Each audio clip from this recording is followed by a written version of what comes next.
जय हिंद साथियों, मैं अपने इस वीडियो में आपका पुनः स्वागत करता हूं। दोस्तों, आज के इस वीडियो में हम समझने वाले हैं चक्रवृद्धि ब्याज क्या होता है। तो पहले हम समझेंगे चक्रवृद्धि ब्याज क्या होता है, इसके क्या क्या फार्मूले होते हैं, इसका क्या बेसिक नॉलेज होता है। उसके बाद इसके कुछ इंपॉर्टेंट क्वेश्चन भी हम लोग डिस्कस करेंगे। तो आइए स्टार्ट करते हैं अपनी वीडियो को। पहले समझते हैं चक्रवृद्धि ब्याज होता क्या है। तो चक्रवृद्धि ब्याज समझने से पहले हमको ब्याज समझना पड़ता है कि ब्याज क्या होता है। तो ब्याज का मतलब यह होता है कि जब हम किसी व्यक्ति को कुछ पैसे उधार देते हैं, फिर बाद में वह व्यक्ति हमको पैसे रिटर्न करता है। तो जितना हमने उसको उधार दिया था उससे थोड़ा कुछ ज़्यादा पैसे वो रिटर्न करता है। तो जो ज़्यादा पैसे रिटर्न कर देता है ना, उसी को हम लोग बोलते हैं ब्याज। जैसे मान लीजिए सपोज दैट हमने किसी व्यक्ति को 1,000 रुपया दिया और वो 2 साल बाद हमको 1,400 रुपये अर्थात 1,400 रुपीज़ हमको रिटर्न किया, वापस किया। तो इसका मतलब है कि जित हमने दिया 1,000, हमको वापस किया 1,400, तो हमको 400 एक्स्ट्रा दे रहा है। तो जो 400 एक्स्ट्रा दिया ना, उसी को हम लोग बोलते हैं ब्याज। तो ब्याज को दो वर्गों में बांटा गया, एक साधारण ब्याज, एक चक्रवृद्धि ब्याज। साधारण ब्याज में क्या होता था कि उसमें ब्याज की जो रेट होती थी, दर होती थी, वो प्रत्येक वर्ष फिक्स रहती थी, यानी कभी बढ़ती नहीं थी। जबकि चक्रवृद्धि ब्याज क्या होता है, इसमें ब्याज पे ब्याज मिलता है, अर्थात जो ब्याज की दर होती है वो प्रत्येक वर्ष बढ़ती जाती है। इसीलिए इसमें इसका नाम ही रख दिया गया चक्रवृद्धि, अर्थात चक्र में यानी बार बार चक्कर, जब प्रत्येक वर्ष में इसमें ब्याज में क्या होती रहती है, वृद्धि होती रहती है। इसलिए इसका नाम हम लोग रखते हैं चक्रवृद्धि ब्याज। तो आइए समझते हैं इसको चक्रवृद्धि ब्याज कैसे निकाला जाता है।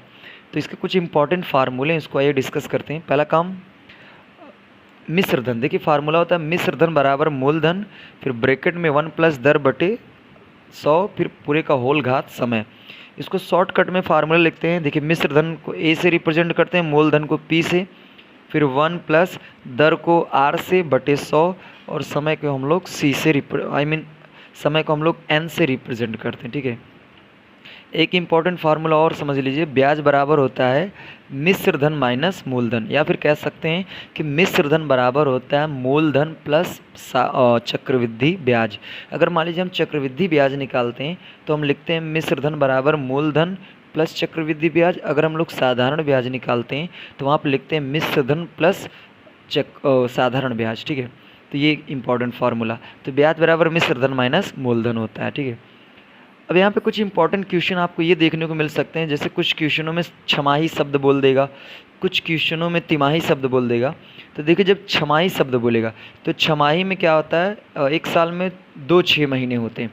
तो छमाही में ध्यान देना है आपको, छमाही में जो दर होती है, दर आधा हो जाती है। दर क्या होता है, आधा। आधा का मतलब 1/2 हो जाती है। और अगर हम कहें समय, देखिए दर तो आधा हो जाता है। अगर हम कहें समय, टाइम, जो समय होता है वो आपका 2 गुना हो जाता है, अर्थात जो समय दिया रहेगा उसमें हम लोग 2 का मल्टीप्लाई कर देंगे। उसी तरह एक शब्द आता है तिमाही। तिमाही में क्या होता है, तिमाही में हम लोग ये समझते हैं कि जिसमें जो दर होती है, दर को हम 1/4 कर देते हैं। 1/4 का मतलब हम लोग 4 का भाग कर देते हैं। 1/4 1/4 बराबर यानी कहने का मतलब 1/4। जबकि अगर हम कहें समय, तो समय में हम लोग 4 का क्या करते हैं, गुणा कर देते हैं, 4 का गुणा। तो ये कुछ इंपॉर्टेंट बेसिक था जो आपको हमने बताने का प्रयास किया। उम्मीद करता हूँ ये बातें आपको समझ में भी आ गई होगी। अब इसी तरह हम लोग आगे नेक्स्ट क्वेश्चन से स्टार्ट करते हैं और समझते हैं कि चक्रवृद्धि ब्याज निकाला कैसे जाता है। तो आइए समझते हैं। इसमें क्वेश्चन नंबर 1 है। इसमें कह रहा है 400 रुपये का 10% वार्षिक ब्याज की दर से 2 वर्ष का चक्रवृद्धि ब्याज ज्ञात करिए। तो देखिए जैसे साधारण ब्याज का डायरेक्ट फार्मूला होता है, साधारण ब्याज बराबर होता है मूलधन गुणे दर गुणे समय बटे 100। तो जबकि चक्रवृद्धि ब्याज में ऐसा नहीं होता। चक्रवृद्धि ब्याज में क्या होता है, पहले हमको निकालना पड़ता है मिश्र धन, उसके बाद हम लोग ब्याज को निकालते हैं। तो पहले हम लोग लिखेंगे मिश्र धन का फार्मूला। यहाँ पे पहला काम जो हमारा मूलधन अर्थात पी का मान 400 दिया है। ठीक है, अगर हम कहें कि हमारा जो रेट है दर, आर का मान वो 10 दिया है, 10%। अगर हम कहें कि हमारा जो समय एन का मान है वो कितना दिया है, तो वो दिया है 2 वर्ष। ठीक है, 2 वर्ष दिया है।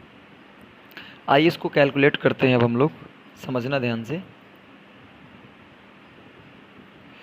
अब यहाँ पे हमको पता है कि a बराबर होता है P1 प्लस R बटे 100 के पावर n। तो a बराबर हम निकालेंगे, a बराबर p का मान दिया बच्चों 400, फिर 1 प्लस दर का मान 100 बटे 100 बट और घात में हो जाएगा 2, क्योंकि n के स्थान पे क्या रखेंगे 2। अब यहाँ पे हम a बराबर निकालेंगे 400, यहाँ से कट जाएगा तो यह आएगा 1/10 आएगा 400, फिर 1 प्लस 1/10 के पावर 2। तो इसको हल करेंगे तो ये हो जाएगा 400 गुणे इसका गुणा इसमें करेंगे 10 का नम 10 में से 1 जोड़ेंगे तो ये हो जाएगा 11/10 के पावर 2। और आगे हल करेंगे इसको तो 400 गुणे 11/10, क्योंकि देखो 11/10 के पावर 2 है, इसका मतलब है 11/10 का मैं 2 बार गुणा करूँगा। तो 11/10 फिर 11/10। देखिए 1 0 से 1 0 यहाँ कट गया। अब यहाँ पे देखिए समझना ध्यान से, ये हो जाएगा 11 ग्राम में 121, 11 ग्राम में 121, 11 ग्राम में 121 हो जाएगा। 121 का गुणा 4 में कर देते हैं, तो 121 का गुणा 4 में कर दीजिए, ये 4 बचा है तो 4 एकन्नम 4, 4 दुनिया 8, फिर 4 एकन्नम 4, अर्थात 484। तो जो हमारा मिश्र धन आया है, अमाउंट जो आया है वो 484 रुपया आया है। आपको ये पता होना चाहिए कि अभी हमने फार्मूला बताया था ब्याज बराबर मिश्र धन माइनस मूलधन। तो हमको निकालना है चक्रवृद्धि ब्याज अर्थात कंपाउंड इंटरेस्ट CI हमको निकालना है। तो मिश्र धन है 484 रुपया माइनस मूलधन 400 रुपया। तो 484 में हम लोग 400 घटा देंगे तो हमारा जो फाइनली CI आएगा अर्थात कंपाउंड इंटरेस्ट चक्रवृद्धि ब्याज वो आ जाएगा हमारा 84 रुपया। अर्थात कहने का मतलब अगर हम किसी व्यक्ति को 400 रुपया 10% वार्षिक ब्याज की दर से उसको हम 2 साल के लिए उधार दे दें तो हमको वो 2 साल बाद कितना रुपया ब्याज के रूप में वापस करेगा, तो उसका आंसर है 84 रुपया। उम्मीद करता हूँ ये पहला वाला क्वेश्चन आपको इजीली वे में समझ में आया होगा। आगे आइए हम लोग और भी क्वेश्चन है उनको डिस्कस कर लेते हैं।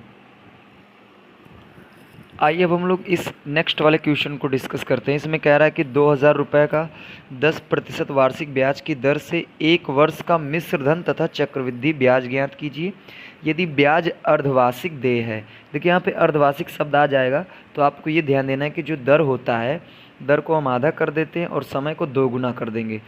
तो आइए समझते हैं। तो यहाँ पर अगर हम कहें कि हमारा P का मान क्या है, P का मान हमारा 2000 है। अगर हम कहें कि हमारा जो रेट है वो कितना है, तो वैसे रेट तो 10 है, बट अगर हम 10 है और इसमें हम क्या करेंगे 2 का भाग कर देंगे तो हमारा आ जाएगा 5%।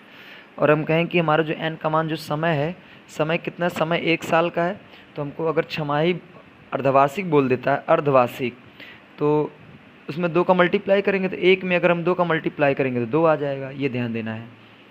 तो आइए इसको डिस्कस करते हैं। इसमें 2 चीज़ें आपको बतानी है। पहला चीज़ तो आपको बताना है अमाउंट अर्थात मिश्र धन क्या है, और दूसरा चीज़ आपको बताना है किसका ब्याज क्या है। ठीक है, तो आइए डिस्कस करते हैं। देखिए A बराबर होता है P फिर ब्रैकेट में, तो उसको मैं बार बार नहीं लिखूँगा, तो यहाँ हो जाएगा P के स्थान पे 2000, फिर 1 प्लस दर हमारा हो जाएगा 5/100 के पावर 2, क्योंकि n का मान क्या हो गया 2 हो गया। इसको आइए डिस्कस करते मतलब हल करते हैं। तो A बराबर हो जाएगा 2000, इसको काटेंगे तो ये आ जाएगा 20, 2000 गुणे तो ये हो जाएगा 1 प्लस 1/20 के पावर 2। तो A बराबर हो जाएगा 2000 गुणे 20 का नाम 20 1 21 यानी 21/20, और यहाँ पे 2 है, इसका मतलब 2 बार गुणा कर दीजिए इसका। तो 2 बार गुणा करने का मतलब हो जाएगा 21/21। हम थोड़ा डायरेक्ट कर दिए तो यहाँ से 1 0 से 1 0 क्या हो जाएगा, ये कैंसिल आउट हो जाएगा। अब देखिए 2 से काटेंगे, 2 दहम्मा 20, फिर 2 पंजे 10। अब देखिए यहाँ पे 5 बच गया, तो 21 का गुणा 21 में करेंगे तो 441 आएगा, और 441 का गुणा हम लोग 5 में करते हैं तो देखते हैं कितना आएगा। तो 5 एकन्नम 5, 5 चौके 20 हासिल 2, 5 चौके 20, 2 22 यानी 2250 रुपया। तो अगर हम कहें कि हमारा अमाउंट कितना आया, हमारा मिश्र धन कितना आया है, तो वो आया है 2250 रुपया। अब यहाँ पे मुझे निकालना है ब्याज। तो आपको पता होना चाहिए जो ब्याज होता है साधारण CI का मतलब कंपाउंड इंटरेस्ट। तो चक्रवृद्धि ब्याज होता है मिश्र धन माइनस, यानी अमाउंट माइनस मूलधन। तो CI हमारा आ जाएगा, अमाउंट हमारा आया 2205 रुपया माइनस मूलधन हमारा आया है 2000। तो 2205 में हम 2000 घटा देंगे तो हमारा जो CI अर्थात कंपाउंड इंटरेस्ट आएगा वो आएगा 225 रुपया। अर्थात कहने का मतलब ये हुआ कि अगर हम 2000 रुपये किसी व्यक्ति को 10% वार्षिक ब्याज की दर से दे दें 1 साल के लिए, तो उसका जो मिश्र धन है वो तो 2205 रुपया आएगा। और अगर हम कहें कि उसको ब्याज कितना मिलेगा यदि छमाही पे लेगा वो, तो उसको ब्याज मिलेगा 205 रुपया। उम्मीद करता हूँ ये वाला भी क्वेश्चन आपको समझ में आ गया होगा।